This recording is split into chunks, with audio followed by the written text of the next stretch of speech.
E aí, gente, tudo bem com você? Hoje a gente vai falar sobre um filme que, pra mim, é puro suco dos anos 2000.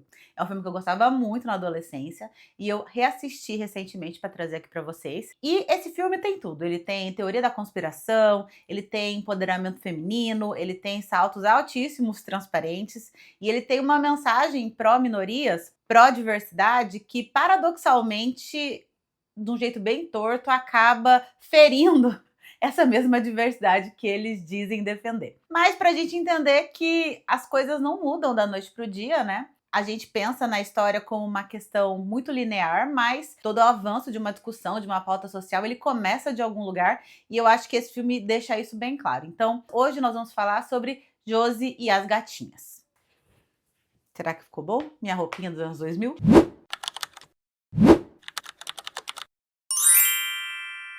Mas assim, esse filme também traz várias discussões interessantes sobre a cultura dos influencers, sobre o excesso de propaganda e como o marketing acaba moldando os nossos comportamentos e como muitas vezes essas mensagens, elas não são explícitas. A gente não sabe o verdadeiro impacto das intenções do mercado nas nossas vidas. Então, é um filme que tem problemas, mas ele também tem muitas coisas legais. Então, sem mais delongas, a gente vai começar. Meu nome é Iana Fortuna e eu sou jornalista por formação, cinéfila de coração e criadora de conteúdo por vocação, opção. Inclusive, gente, eu tenho esse sonho de viver criando conteúdo, é uma coisa que eu gosto muito, mas a gente precisa pagar as contas.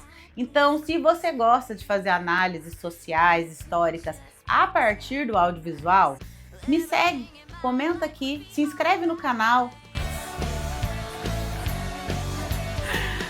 Ai, ai. Então, como eu falei, esse foi um filme da minha adolescência e ele é sobre uma banda de garotas que tocam um punk meio pop, bem chiclete assim, que me fazia muito feliz. A trilha sonora desse filme é ótima. Já fica a recomendação aqui. E esse filme, na época que foi lançado, ele foi muito incompreendido. Porque, por exemplo, a Rolling Stone, que era uma revista de crítica cultural daquela época, chamou ele de uma bobagem inofensiva para garotas. E a crítica, que era majoritariamente masculina, tratou o filme como bobo, como raso. E é aquilo, né? Tudo que é de menina é considerado fútil, é considerado bobo, sendo que as mesmas coisas, mas para homens, é considerado legal. Existe uma visão muito mais gentil para os conteúdos feitos para homens. Então, nessa época, esse filme ele não fez sucesso nenhum. Na época, esse filme ele foi um fracasso de bilheteria. Ele arrecadou cerca de 15 milhões de dólares contra 40 milhões para a produção. E eu tô vendo que está se tornando um padrão trazer clássicos cultos incompreendidos para esse canal. Mas antes de entrar no filme em si, eu quero explicar um pouco quem são as Josie e as Gatinhas. Porque elas surgiram muito antes desse longa. Na verdade, Josie and the Pussycats surgiu em 1963 a partir de uma história em quadrinhos criada por um cara que se inspirou na sua esposa e, inicialmente, a revista chamava She is Josie. Ou seja, ela é Josie. E ela focava na vida de uma adolescente de cidadezinha americana e os dilemas adolescentes dessa personagem e dos seus amigos, com uma pegada ali de humor cotidiano. Porém, em 1969, na edição 45, a Josie e a sua melhor amiga Melody decidem criar uma banda chamada The Pussycats, ou As Gatinhas. E ali elas adotam o figurino que é icônico, né, que são as orelhinhas e o rabinho de leopardo, e elas começam a viajar fazendo shows e também enfrentando vilões, cientistas malucos e resolvendo mistérios. E quando elas montam a banda, surge a Valerie, que entrou para a história como a primeira personagem negra feminina a ter uma aparição regular num programa de TV. Isso porque os quadrinhos foram transformados em um desenho, já que em 1970 a empresa que detinha os direitos fechou um contrato milionário com a Hanna-Barbera.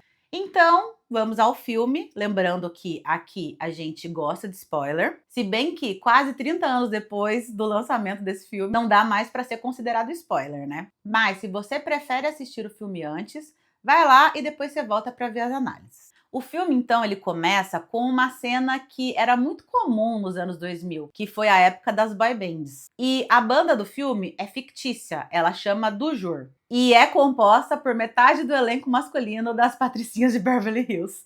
Depois você vai lá ver, todos eles, quase todos eles, participaram desse filme. E o filme satiriza essa formação na cara dura ali, com cada um tendo a sua personalidade, o seu estilo de roupa, as dancinhas coreografadas, né? E uma coisa comum das boy bands é que nenhum deles toca um instrumento, todos eles dançam. Então eles estão chegando ali no aeroporto para pegar o jatinho particular da banda, enquanto uma horda de fãs enlouquecidas tá ali esperando eles passarem. E eu nunca fui muito fã de boy band, sabe?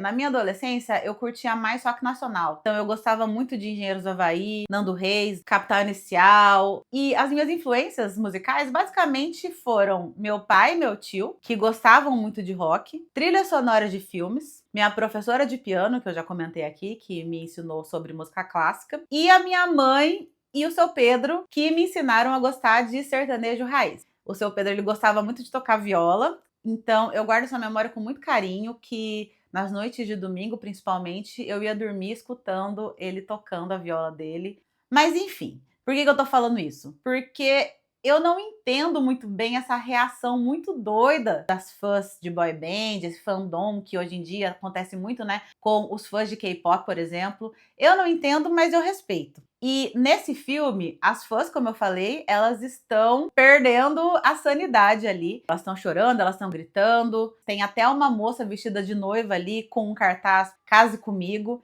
E, se eu não me engano, acontecia bastante isso. Eu lembro de ver isso na TV e coisas assim. E eles chegam e dão uma palhinha ali da música mais famosa deles no momento. E é igualzinho, gente, o jeito que eles interagem com a câmera, os movimentos que eles fazem, lembra muito, tipo Backstreet Boys, NSYNC, é idêntico. Mas de um jeito bem exagerado, porque, como eu falei, esse filme ele é uma sátira. E como a gente já estabeleceu em outros vídeos, a sátira é um humor exagerado, para mostrar que ela tá criticando alguma coisa. Esse filme, inclusive, como outros filmes também, a gente pode considerar um filme como uma cápsula do tempo, né? Porque tem várias referências de comportamentos, de regras sociais, de formas de se vestir, de coisas que estavam acontecendo, que vão ficar congelados ali para sempre. Então, filmes são ótimos objetos de estudo.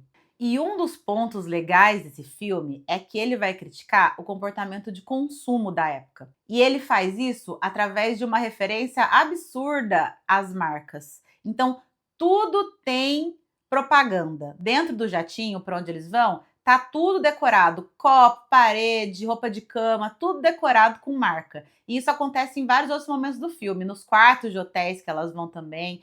Até a buchinha que a Melody toma banho é uma batatinha do McDonald's. E esse consumo excessivo, principalmente da juventude, é um dos pontos mais legais desse filme. Por quê? Não sei se vocês sabem, mas a faixa específica da juventude, ela não era considerada um público-alvo relevante para as marcas, porque o próprio conceito de juventude também é novo. Até pouco tempo atrás, a criança saía da infância já para a idade adulta. Tem até uma questão de vestimenta, né? Se eu não me engano, na Itália, que o menino ele vestia shorts ou bermudão para representar que ele era uma criança, e quando ele fazia uma determinada idade, ele recebia o primeiro par de calças. Então, uma pessoa com calças era uma pessoa adulta.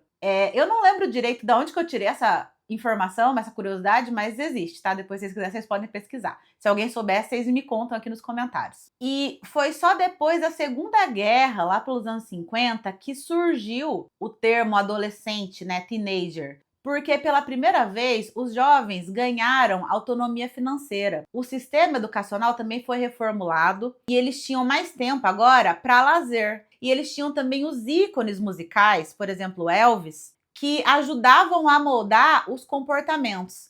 Então foi nessa época, com bastante tempo livre, dinheiro e ídolos em quem se inspirar, que foi surgindo toda uma cultura, principalmente nos Estados Unidos e na Europa, e que começou a influenciar a indústria e vice-versa. Eu vou deixar um link, um ou dois links, nos comentários de alguns documentários que são bem interessantes sobre esse processo da cultura teenager. E como eu falei, eles entram no jatinho, que está totalmente customizado com marcas, E os diretores desse filme, eles foram super audaciosos. Por quê?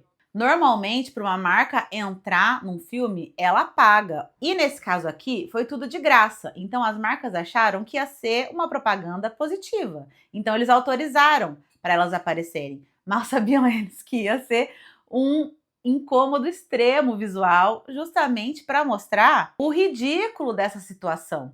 E você pode estar pensando que isso não tem muito a ver com os dias atuais, só que aqui eu vou te dar só alguns pequenos exemplos.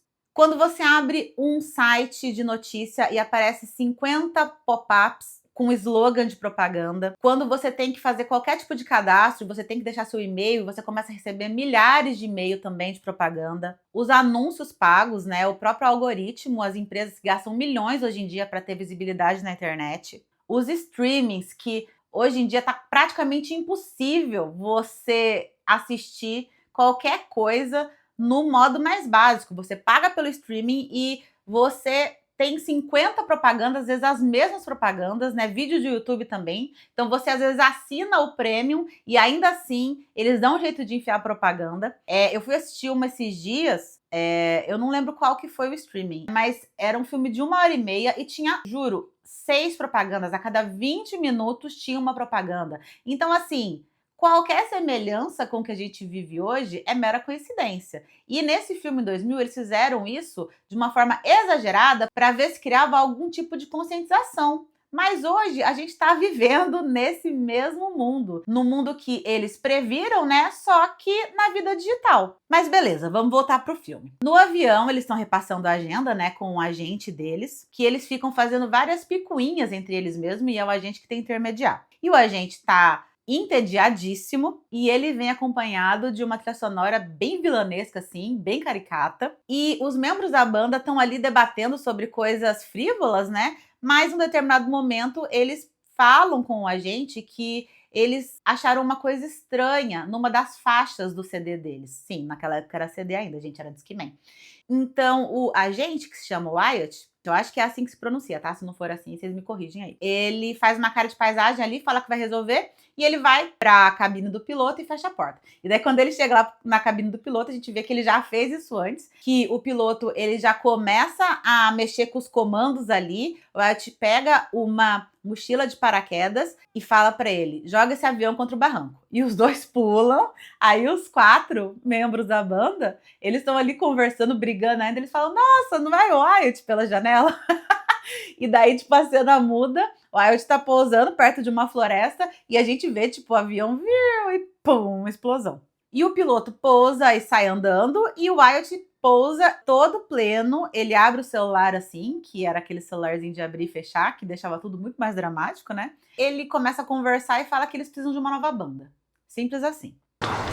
E essa é uma crítica à perversidade desse mecanismo, da indústria fonográfica. Porque, no final das contas, por mais que os artistas tenham o talento e eles tenham o apelo, a identidade que faz com que o público goste deles, no final das contas, eles são meio que descartáveis. Porque é a indústria que permite que eles cheguem ali. E se ela quiser, ela também destrói. Saiu um artista, entra outro e as grandes empresas continuam ali impassíveis. E assim, eu sei que hoje em dia a situação é um pouco diferente, né? A gente tem uma democratização maior da produção de conteúdo, como eu falo sempre. Então, você pode ali entrar no YouTube e publicar o seu trabalho e pode ser que as pessoas gostem e daí as empresas vão atrás de você porque você já tem ali o seu nicho, o seu público, as pessoas que curtem o seu trabalho. Mas antigamente isso não existia. Não existia você pegar o seu celular e sair gravando. Então como que funcionava? As bandas criavam as músicas, né? Tocavam, faziam normalmente uma demo ou um CD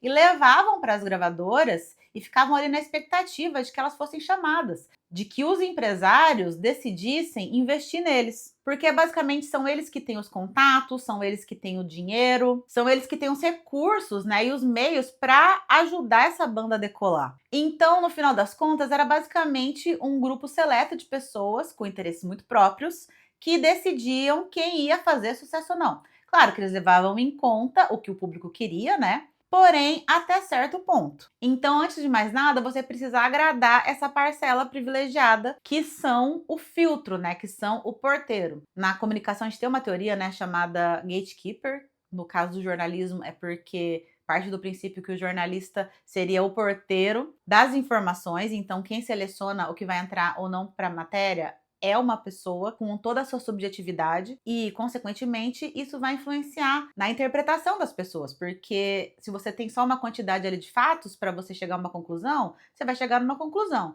Se você tivesse outros fatos, talvez você chegaria numa outra conclusão. Então, tipo, vira uma bola de neve, porque é uma pessoa que decide o que entra, a partir do que entra é o que as pessoas debatem na esfera pública e é como normalmente as pessoas vão interpretar. Claro que também existe a subjetividade da pessoa, né? Não é uma agulha hipodérmica. Tem uma teoria antes que dizia que a informação ela entrava na pessoa como se fosse uma agulha mesmo. Tipo, não existia um jeito de você mal interpretar aquela informação. E a gente sabe que não é verdade. A gente sabe que existe todo o contexto da pessoa que recebe.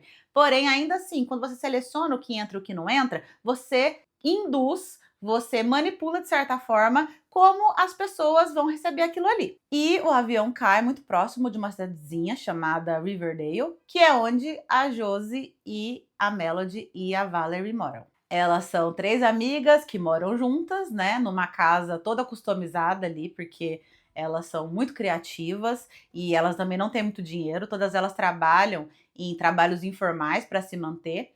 E elas moram juntas porque, creio eu, nos Estados Unidos tem essa cultura dos filhos saírem de casa a partir dos 8 anos, não tem muito esse hábito de continuar morando com os pais. Então a gente entende que elas trabalham para sobreviver, elas moram juntas e elas têm uma banda e um sonho. E a abertura aqui é super clássica dos anos 2000, que parece meio que um clipe da MTV, com montagens super rápidas. E aqui a gente conhece um pouquinho de cada uma. E eu vou falar aqui para vocês quem é quem. Então a gente tem a Josie, que é a líder da banda, ela é vocal e também toca guitarra. Ela é ruiva, com cabelo espetado, assim, meio punk, mas é como eu falei, aquele punk meio pop. E ela trabalha numa loja de CDs, também trabalha num café, escreve músicas, dá aula de violão, conserta carros, bem eclética, assim, faz muitas coisas. E aqui eu quero deixar registrada a minha revolta em relação às calças de cintura baixa e o salto alto nos anos 2000. Por quê? A Josie tá o tempo todo de salto. Tem uma hora que elas estão empurrando a van ladeira acima e ela tá de salto alto. Então, ela nunca usa tênis o filme inteiro. Ela tá, às vezes, com uma roupa super comfy, camisetinha de roqueira e um puta de um salto, plataforma. Eu odiava usar salto, eu odeio usar salto. Eu tenho muita dor no pé, então quem gosta, tá tudo certo. Pra mim não funciona, até porque eu tenho um monte de problema na coluna, tenho problema de encurtamento, então pra mim é tênis all day long e no máximo uma havaiana. Também acho que tem que normalizar o uso de havaianas em todos os lugares possíveis. Havaiana e tênis. Quem concorda, curte.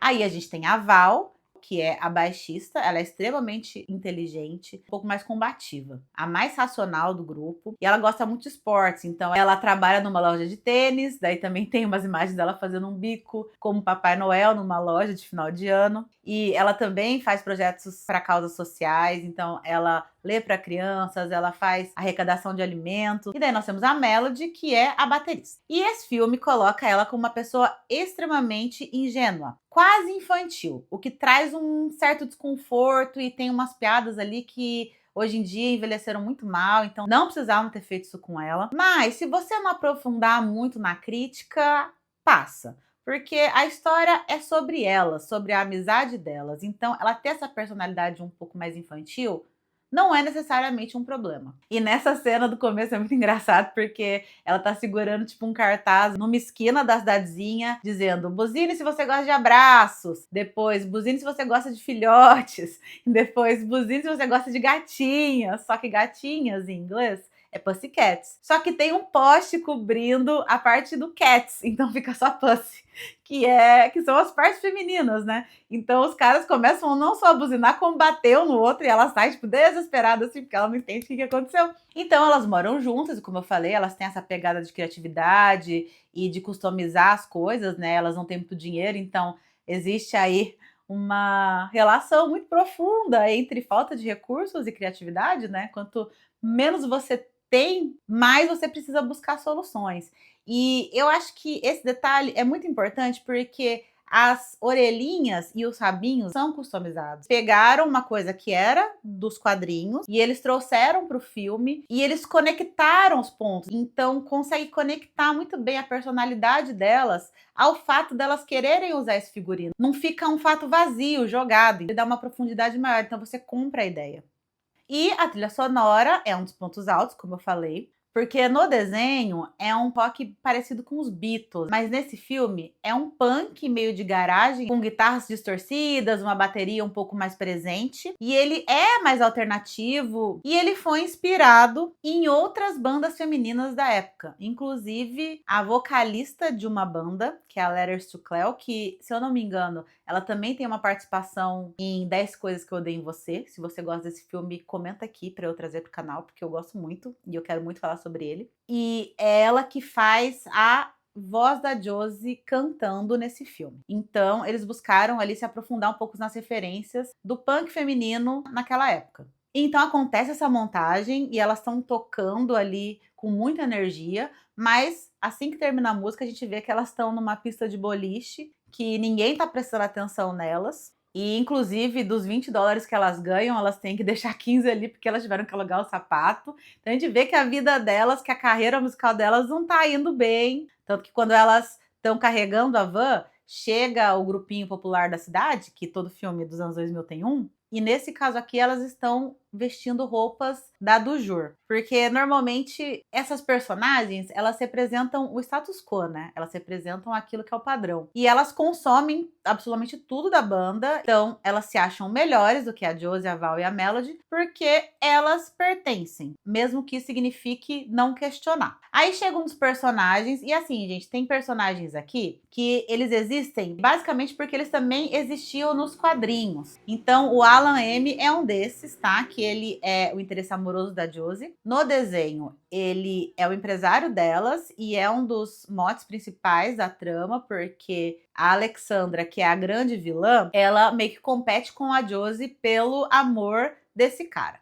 No filme, ele é só um cara gato, que é o crush da Josie, mas que mantém ela ali na friendzone. E ele vai até a casa dela para ela consertar o motor do carro dele, e daí eles batem um papo ali e tal, e fica estabelecido isso daí, que ela gosta dele e as coisas são bem enroladas entre os dois. Aí corta para as três dividindo um pacote de miojo, comendo com hashi, que é uma coisa que eu fiz muito, porque na minha cabeça era muito mais legal comer miojo de hashi por causa desse filme. E ali elas estão dividindo um pacote de miojo e dizendo que as pessoas não sabem o quanto aquilo rende, então dá pra ver que elas são totalmente quebradas. E chega o Alexandre, que também vem dos quadrinhos, que é irmão da Alexandra. Eu acho que eu falei Alexandra, né? Então é Alexandra. Então eles são irmãos. E nos quadrinhos ele meio que financia a banda. E aqui ele é o agente, mas ele é um agente de uma banda só, porque ele também mora naquela cidade pequena e ele é aquela pessoa que mais diz que tá fazendo alguma coisa do que tá fazendo realmente. E a Alexandra, nesse filme, ela só aparece porque ela tá nos quadrinhos. Tanto que tem uma piada em um determinado momento que ele pergunta pra ela, o Alexandre, por que você tá aqui? E ela fala, porque eu tô nos quadrinhos. Então, assim, 3 personagens que fazem um pouco parte da trama, mas eu acho que eles colocaram mais pelo fato deles existirem no desenho, nos quadrinhos. E os dois vão na casa delas, conversam algumas coisas ali com elas, e quando eles vão embora, as 3 assistem à televisão e tem uma notícia no jornal dizendo que a banda do Jur tá desaparecida. E que também tem um CD especial deles que tá à venda. Porque a indústria, ela lucra sob qualquer circunstância, certo? Isso dá um estalo na Josie, que ela fala, cara, a vida é tão curta, né? Por que a gente não tá correndo atrás do nosso sonho? Vamos fazer um show agora. E daí as 3 se empolgam e elas decidem ir fazer um show lá no meio da rua, na frente de uma loja, da qual elas obviamente são expulsas. Enquanto isso, o Wild, ele tá numa loja de discos ali naquela cidadezinha, e ele pede pro DJ, que é uma loja absurdamente grande para uma cidade daquele tamanho, mas enfim, é pro filme rodar, né? Então é uma loja enorme de discos, que tem inclusive um DJ, e o Wild chega pra ele e traz um CD novo da banda do Jur, e ele pede pra tocar. Ele fala que é um single inédito, e ele quer ver como que vai ser a recepção. Algumas meninas que estavam ali comprando, e estavam dizendo que elas estavam super felizes por terem comprado sapatos cor-de-rosa e jogado fora os sapatos laranja, que o rosa era o novo laranja, agora elas começam a falar que precisam comprar sapatos vermelhos, porque o vermelho é o novo rosa. E isso acontece com outras pessoas ali também, com outros jovens que sentem uma vontade súbita de trocar de tênis. Tem um que até fala pro amigo que precisa comprar 3 garrafas de vodka e o amigo fala assim, mas você nem bebe. E ele fala, então, mas eu vou começar. E isso porque no CD, numa subfaixa ali, tem o que era chamado na época de mensagem subliminar. E a mensagem subliminar, ela é uma teoria da conspiração que fez muito sucesso na época dos anos 2000. Quem lembra, comenta. Que era isso, era mensagens que eram colocadas muito rapidamente para que a mente fosse influenciada a nível inconsciente. Porque naquela época era mais televisão, então as pessoas não tinham como pausar. Depois, quando chegou o home video, quando as pessoas começaram a ter essa possibilidade, ficou mais difícil fazer essas inserções. Mas tinha essa teoria dizendo que era possível você controlar o cérebro humano a partir dessas faixas, que não tem qualquer comprovação científica, tá? E daí o Wyatt sorri de uma forma muito vilanesca, porque já estabelecemos que ele é um vilãozão. E ele fala que a recepção tá muito boa. E então as gatinhas, depois de terem sido expulsas da frente da loja onde elas estavam tocando, elas estão atravessando a rua assim e o Wyatt quase bate nelas. Ele leva um susto, mas quando ele vê as 3 paradas ali na rua, e nesse exato momento tem 2 caras passando carregando um letreiro, assim, dizendo melhor banda do mundo, ele começa a sorrir e sai pela janela do carro meio aberta assim, e mostra o cartão, e diz que ele é um agente da Mega Records, que é a empresa, a indústria musical de maior sucesso no país. E ele quer fechar com elas agora, mesmo sem nunca ter ouvido a música delas, e elas estranham isso, só que é uma oportunidade muito boa para elas deixarem de lado, né? Então elas aceitam. E daí corta para elas no mesmo jatinho, só que agora ele tá todo decorado com a Motorola. E é nessa cena que aparece a Alexandra e o Alexandre, e ele pergunta por que ela tá ali. Porque o Alexandre tá ali porque ele é o agente. A Alexandra tá ali porque ela apareceu no gibi. E o Alan M tá ali porque a Josie deu um jeito de enfiar ele junto, dizendo que ele que era o cara que afinava as guitarras dela. Então, todos os personagens estão indo rumo ao sucesso. E as 3, nesse momento, estão conversando. E a Josie pega a carteirinha de ônibus dela. E a foto tem as 3, porque as outras 2 pularam ali no momento de tirar a foto. Então, isso meio que representa tanto a amizade delas, quanto de onde elas vieram. Então, elas têm uma conversa ali super fofinha, dizendo que antes de ser uma banda, elas vão ser amigas e tal. Elas chegam em Nova York, passam por aquele makeover, né? E quando elas saem do salão, já tem um outdoor enorme ali na rua, com o nome Josie e as Gatinhas. E a banda, inicialmente, é só as Gatinhas. Mas o Wild fala que é provado estatisticamente que bandas que têm o nome do integrante no título vende muito mais. E quem aponta isso é a Valerie, né? Que ela começa a não gostar já de como as coisas estão indo. Todas elas estão assustadas porque tá indo tudo muito rápido, mas a Valerie tem esse senso crítico que ela começa a ficar com um pezinho atrás ali, que ela tá vendo que as coisas estão acontecendo de um jeito meio estranho. Elas vão pro estúdio começar a gravar e elas veem que tem uma máquina toda branca, toda tecnológica, e quando elas perguntam o que é, o Wild fala que é a máquina mais cara de todo o estúdio. Só que o que ela faz é um mistério. Aí elas começam a tocar, a música é muito boa, e elas começam assim numa ascensão meteórica, a ponto de uma semana depois elas já estarem no topo das paradas. Enquanto isso, a gente conhece a dona da empresa, que é a Fiona. E ela está apresentando para um grupo de investidores, políticos, até membros do governo americano, como funciona a tecnologia deles, o que a empresa deles realmente faz. E é toda uma estrutura, assim, a sala começa a baixar para um laboratório imenso, com um monte de gente mexendo em telas, fazendo touchscreen. Naquela época era tudo muito idealizado, né, como que ia ser os avanços tecnológicos. E basicamente naquela sala, eles decidem tudo. Eles decidem o que entra, o que se torna tendência, né, e decidem o que sai. Eles decidem gírias, eles decidem moda, eles decidem produtos culturais e eles mantêm o jovem numa constante insatisfação e presos na ideia de que consumir algo vai trazer a felicidade que eles estão procurando. Parece familiar?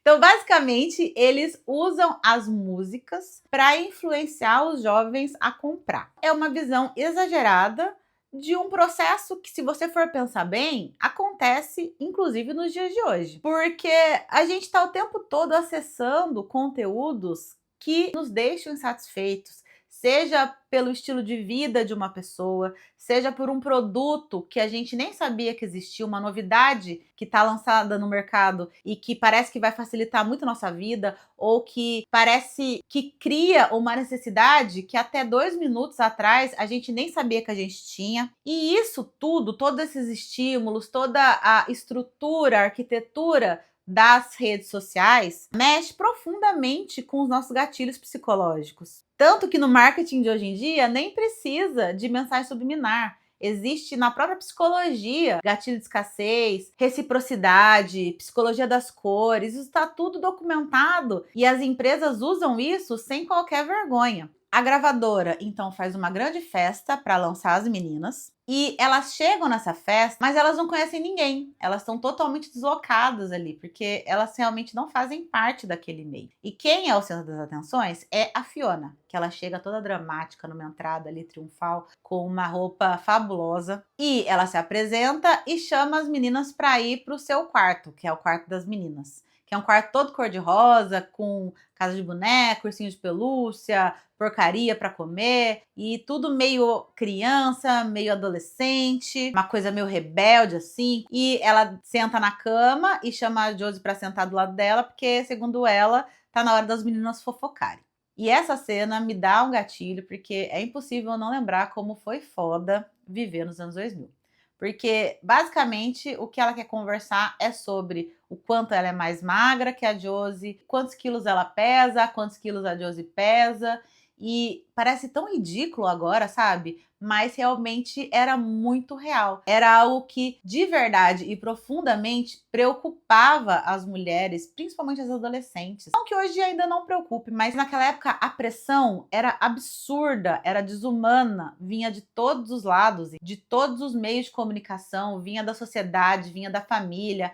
Era impossível você não internalizar isso. E é o que a Fiona tá fazendo. Tipo, ela tá querendo mostrar que ela é uma adolescente legal e tudo que ela consegue conversar é o quanto que ela tá magra. Tanto que tem uma hora que ela come uma batatinha e as meninas ficam meio que olhando pra ela, mas elas estão olhando pra ela porque elas estão constrangidas, porque a situação toda é estranha. Elas nem se conhecem, mas ela olha assim e ela não consegue nem comer a batatinha e ela começa a falar: eu sou uma porca gorda e horrorosa. E as meninas, claro que não, não sei o quê. E quando é vocalizado isso, é horrível. Mas eu fiquei refletindo sobre quantas vezes a gente não falou isso dentro da nossa própria cabeça pra gente mesma, sabe? Eu sei que eu já falei.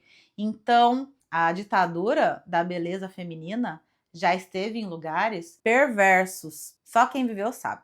Se você passou, deixa nos comentários. E quando elas saem ali do quarto, as três concordam que tem alguma coisa estranha acontecendo. E a Fiona e o Wyatt, que estão acompanhando por uma câmera a conversa delas, decidem que elas estão fazendo pergunta demais. Porém, eles já programaram um show para a próxima semana e venderam milhares de produtos, inclusive orelhinhas. E eles têm um plano maligno ali, que eles têm uma grande mensagem que a Fiona quer passar para o mundo todo nesse show. Então, eles não podem abrir mão do show. Para isso, eles decidem que eles vão manter a Josie, mas vão separar ela das outras duas. E vão sumir com as outras duas, porque tendo a Josie, eles fazem o show e depois disso, eles podem sumir com ela também. Gente, recadinho rápido. Se você tá gostando do vídeo, se você tá achando que ele é relevante, não esquece de curtir e, se possível, se inscreve no canal. A Val começa a perceber que todas as propagandas estão sendo focadas na Josie. E aquele mal-estar que ela já estava sentindo do começo passa agora a se intensificar. Porque ao invés dela ir lá e conversar com ela, explicar o que está acontecendo, ela começa a guardar aquilo para ela e fazer alguns comentários passivo-agressivos ali, até que o Wyatt marca uma entrevista só para ela e para Melody num programa que era muito famoso naquela época nos Estados Unidos, que se chama TRL, ou Total Request Live, que basicamente ditava o que era relevante no mundo da música e era considerado um dos programas mais influentes, assim, onde todo mundo que queria se tornar alguém tinha que obrigatoriamente passar. E quando a Val vê que a Josie não se importa, que ela quer mais é que as duas sejam felizes, ela percebe que ela estava criando um monte de caraminhola na própria cabeça. Ela vai lá e pede uma desculpa que a Josie nem entende muito bem, porque elas não tinham conversado sobre isso, e as duas vão. Enquanto isso, o Wyatt fala pra Josie que ela tem que escutar uma música nova que eles estão para lançar. Aí as duas chegam no estúdio, que era muito icônico, porque ele era na Times Square e tinha meio que uma parede de vidro que ficavam passando os carros atrás. E ali é tipo, até a câmera eles tiveram o trabalho de fazer tipo uma foto de uma câmera para fingir que era uma câmera de verdade. É tudo fake, é tudo. As placas são fake, a janela é fake, o cenário é fake. Então era basicamente uma armadilha e o apresentador do programa de verdade ele aparece nesse filme. Ele e mais um comediante que também era famoso na época. Só que, ao invés de entrevistar elas, eles tentam desviver as duas com 2 tacos de beisebol. Porém, elas conseguem escapar e vão correndo pro quarto da Josie para tentar alertar ela. Mas, enquanto isso, ela tinha ouvido o CD e por trás do single tinha várias mensagens subliminares sobre ela ser a verdadeira e única estrela e a Val e a Mel só estarem atrapalhando a carreira dela. Então, quando as meninas chegam, ela tá completamente mudada e ela fala coisas horríveis para ela. A Val percebe que o que ela estava desconfiando era verdadeiro e elas saem do quarto e a banda se desfaz ali. A Josie sai para caminhar, escutando o Discmanzinho dela, com aqueles saltos imensos. E acaba tropeçando e quebra o Discman. E também derruba a bolsa dela, fazendo com que a carteirinha de ônibus apareça. E quando ela olha a foto das três, ela percebe que cometeu um erro. E ela percebe também que tem alguma coisa errada com aquela música. Então ela volta pro estúdio junto com o Alexandre e a Alexandra. E eles ficam mexendo ali naquela máquina branca, aumentando e diminuindo o volume, mexendo nas camadas, até que ela percebe aquela vozinha da mensagem subliminar. E ela decide que eles têm contato pra polícia, só que nisso vem a Fiona com um monte de seguranças e impede ela de fazer qualquer coisa. Chega a hora do show, a Josie tá toda vestida e a Fiona ameaça que se ela não tocar, a Val e a Melody vão sofrer um acidente. E nisso ela mostra as duas dentro de um carro e já tem até uma reportagem do jornal pronta com fotos de helicóptero de uma explosão, já com todo o texto montado dizendo que elas não estavam mais vivas. Então, a gente viveu numa época em que a realidade ela era muito mais fácil de ser manipulada, porque você simplesmente podia colocar uma informação ali e como não tinha muitos meios de comunicação, existia, né, na mídia tradicional um limite de acesso à informação, era muito mais fácil você fabricar uma verdade. Hoje ainda tem muita fake news, né? Não é uma coisa nova, é uma coisa muito antiga. Só que hoje é um pouco mais pulverizado, né? Um pouco mais fácil das pessoas descobrirem. Todo mundo tem um celular, então existem mais possibilidades de ter diferentes narrativas, diferentes perspectivas que ajudam a gente a entender aquele contexto de um ponto de vista mais amplo. Antigamente não, antigamente era aquilo que aconteceu e pronto. Então, essa cena, ela é uma crítica explícita a essa facilidade com que a mídia hegemônica tradicional tinha de manipular a opinião pública. E eu gosto muito dessas reflexões, eu acho muito legal. Aí a Josie não tem outra opção senão tocar e ela pede desculpa para as meninas, fala que elas sempre foram amigas, que ela foi uma idiota e elas acabam fazendo as pazes. Essa parte é fofinha. E quando ela tá prestes a subir no palco, ela já subiu na plataforma ali que vai içar ela, aparece o do Jur. Os 4 integrantes, engessados da cabeça aos pés, mancando, até o macaquinho, que era de um dos integrantes, tá? Coitado.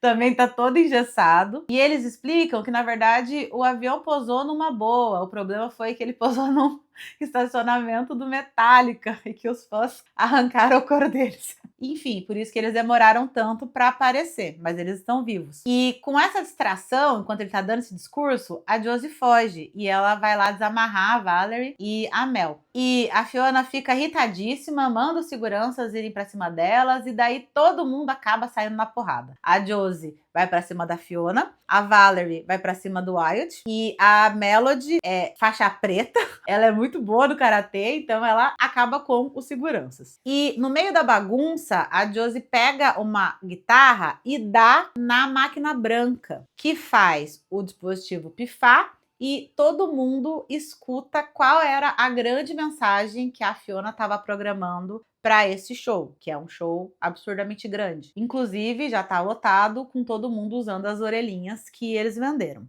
Porque é através das orelhinhas que ela ia conseguir infiltrar a mensagem subliminar. E a mensagem era basicamente para as pessoas gostarem da Fiona. Porque ela sofreu bullying na escola e tudo que ela queria era ser popular. E que loucura, né? Que é o trauma, né? Porque ela já era bonita, ela era rica, ela era famosa, mas a adolescente dentro dela ansiava ainda por esse pertencimento, por essa validação que ela nunca teve. É aquilo que a gente já comentou em outros vídeos, né? Eu acho que no vídeo do Michael Jackson. Como o trauma, ele faz com que uma parte sua fique naquele estágio, mesmo que toda a sua personalidade avance. Então, quando você tem um gatilho que te traz essas memórias, muitas vezes inconscientes, a sua reação é desproporcional. Quem não conhece o trauma nunca vai conseguir entender por que você está reagindo dessa maneira.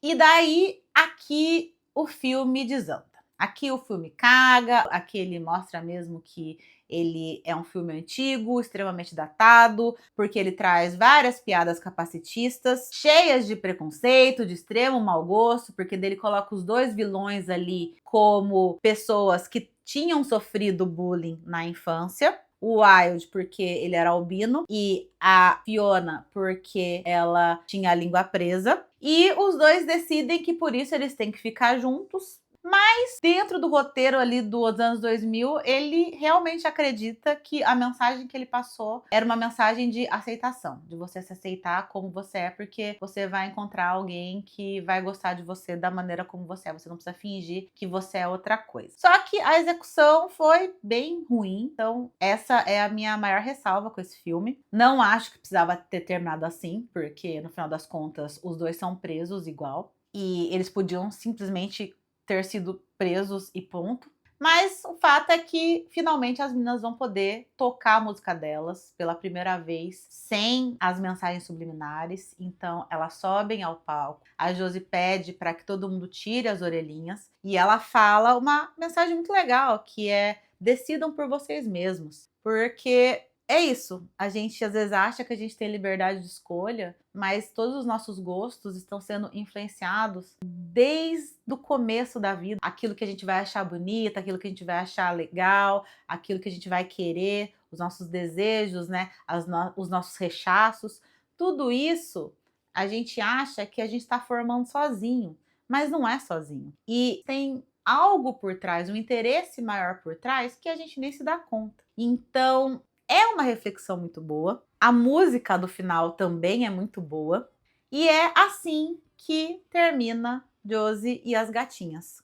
Como eu fomentei, esse filme tem críticas muito válidas, tem momentos problemáticos também, mas para mim ele é um exemplo de que existiam essas demandas latentes e que a sociedade estava buscando mudar, mesmo que de uma maneira meio errada, cheia de sacolejos. E você?